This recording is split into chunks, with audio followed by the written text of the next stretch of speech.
next video in our accessibility series, we're going to look at color and meaning. If you watched our video on contrast and readability, this one kind of plays into some of those same concepts. They go a little bit hand in hand. So what do we mean by color and meaning? Basically, we're just saying that any information that you have on a page should not be conveyed by color alone. So we looked at how to make sure we're properly using color, but we want to make sure that color isn't the only way we are noting something may be important. So basic example would be we don't want to mark something as important by just making it red. We want to try to include text that denotes that it's important, or possibly use icons that go along with that as well. Why is that important? To take into considerations students who may be colorblind, or students who may use screen readers. Once again, if you just make the text red on the screen, if I'm colorblind, I might not realize that there's a difference in color. I might not know that's important. If I'm using a screen reader is not going to signify a color change or know that that would be important. Sometimes screen readers will pick up on text that is bold or italicized, but it might just state that it is. It might not always be super obvious when you're just listening to what's being read on the screen, knowing that formatted that way because it's important. The concept of redundancy, adding a label, an icon, or making the formatting consistent is just another way to convey meaning. It may be another word or two on the screen, but you just make sure that your message across very clearly.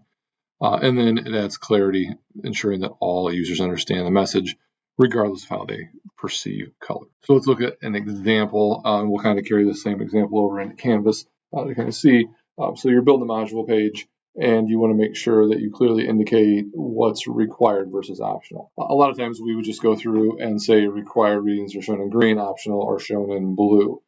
That's great. We know what that means now, but when we actually get to the text, it doesn't mean anything if I can't see color. A better option would be to do that same thing, but use bold on the required and italicize on the optional. That might help a little bit with the screen reader, but we're still looking at visual clues or sighted clues only. It doesn't help anyone using the screen reader. Our best bet would be to say that the required readings are marked with required and shown in bold green text, and optionals are marked with optional.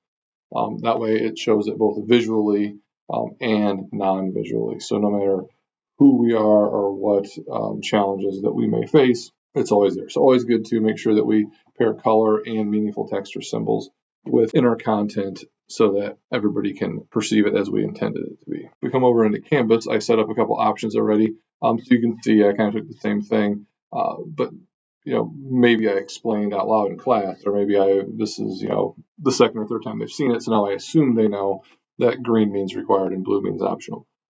Even there, the blue and the green, you can see there's a difference, but if I struggle with perceiving color, even that could be a difficult contrast there.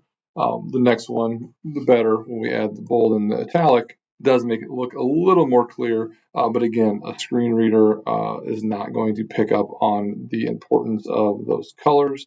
And then best would be something like we put the word required, and then we can put it this way. So now a screen reader or somebody with a visual impairment would understand that this is required, and it also gives us that redundant part where we always put required things in bold green, optional, always put those in italicized blue. Again, I would probably pick different colors, but I did that to help kind of illustrate the point that you have to still be cautious of your color contrast. Sometimes, even if it registers as an acceptable ratio, it might not always be a good enough contrast with other things on the page to make them stand out. The other thing, it's mentioned several times, using symbols. So here, I don't know if you'd use both of these, but you might just have anything with it's a reading. You might have put a tag on that, just a generic type of icon. I added the green circle and the blue circle, kind of to denote required and optional. Again, I know sometimes you look at those and think that maybe we're working backwards by using symbols instead of words, but it does help certain learners when there's an image attached to something. It's an easy way for you as the instructor to note between different items. It makes it easy for the learner to go through and look at a list and be like, okay, this has this image attached to it. That means that it's this. If it has this one attached to it, that means it's this.